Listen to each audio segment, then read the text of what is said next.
Di Sabah, terdapat sebuah hutan di mana pengeluaran dan pemeliharaan berjalan seiring.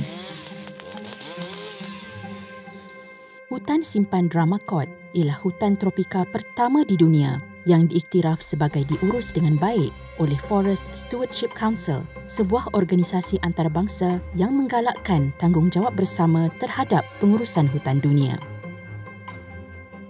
Tarikan utama di Dramakot adalah peluang meneroka hutan untuk melihat hidupan liar pada waktu malam.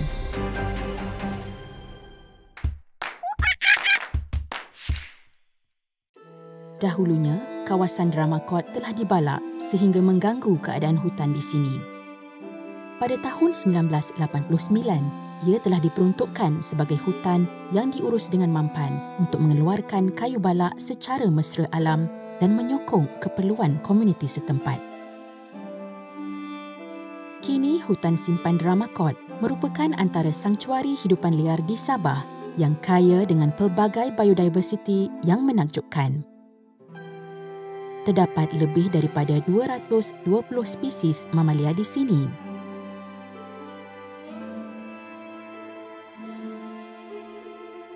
Lebih 290 spesies burung telah direkodkan.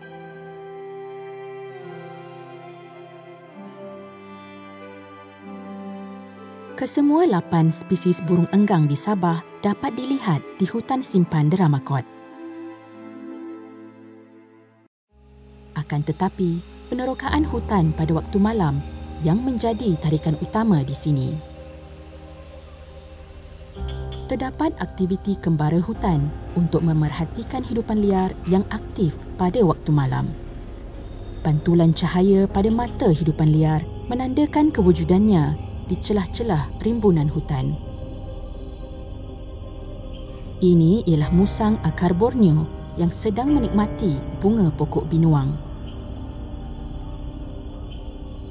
Ia dikenal pasti melalui 3 jalur yang pudar atau bintik-bintik pada belakang badannya.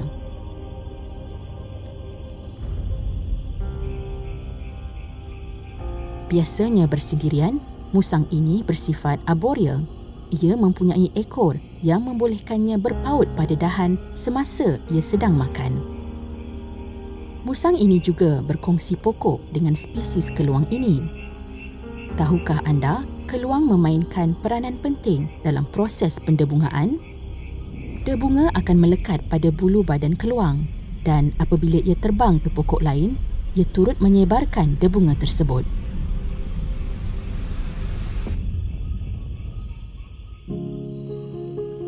Di Dramakot juga, kita berpeluang melihat sekumpulan gajah pigmi Borneo. Kumpulan ini biasanya diketuai oleh gajah betina dan terdiri daripada 7 ke 9 individu.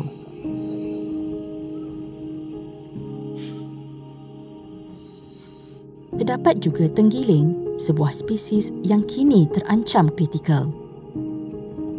Sisiknya dipercayai boleh menyembuhkan pelbagai jenis penyakit, menjadikannya hidupan liar yang paling banyak diperdagangkan secara haram di dunia.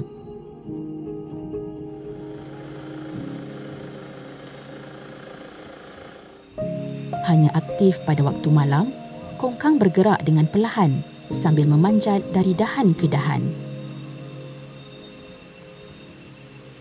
Dengan bentuk hidungnya yang muncung, ia amat bergantung kepada deria baunya yang tajam.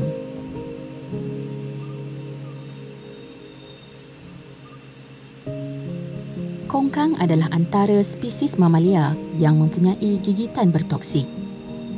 Apabila ia menjilat kelenjar di bawah lengannya, campuran air liurnya akan menghasilkan rembesan bertoksik.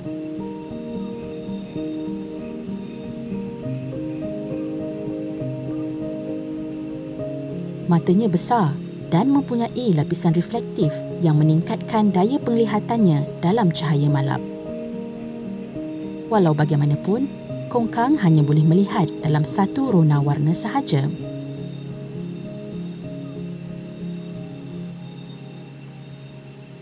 Hanya ditemui di Asia Tenggara, kera hantu adalah spesies mamalia yang mempunyai mata yang amat besar berbanding dengan saiz badannya yang kecil. Ia juga boleh memusingkan kepalanya hampir 180 darjah di kedua-dua arah. Ini membantunya untuk memburu pada waktu malam. Ia amat tangkas dan mampu melompat sejauh lebih 5 meter. Kera hantu adalah primate carnivore yang memakan serangga dan juga haiwan-haiwan lain seperti ular, kelawar dan burung.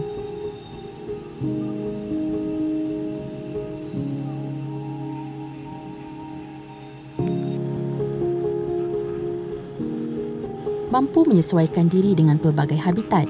Kucing batu adalah kucing liar bersaiz kecil yang banyak terdapat di serata Asia.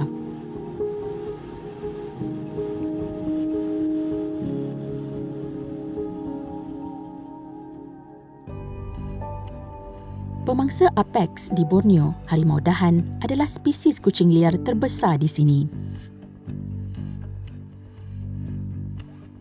Corak pada badannya membolehkannya menyamar dengan baik di kawasan hutan.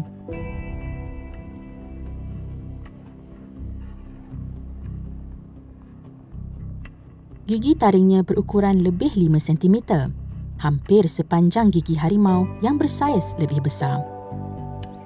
Hutan simpan Ramakot menjadi habitat kepada pelbagai spesies hidupan liar.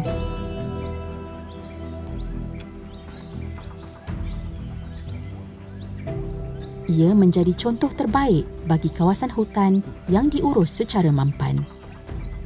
Hutan simpan Ramakot perlu terus dijaga dengan baik untuk memastikan perlindungan serta pemeliharaan hidupan liar yang menghuninya.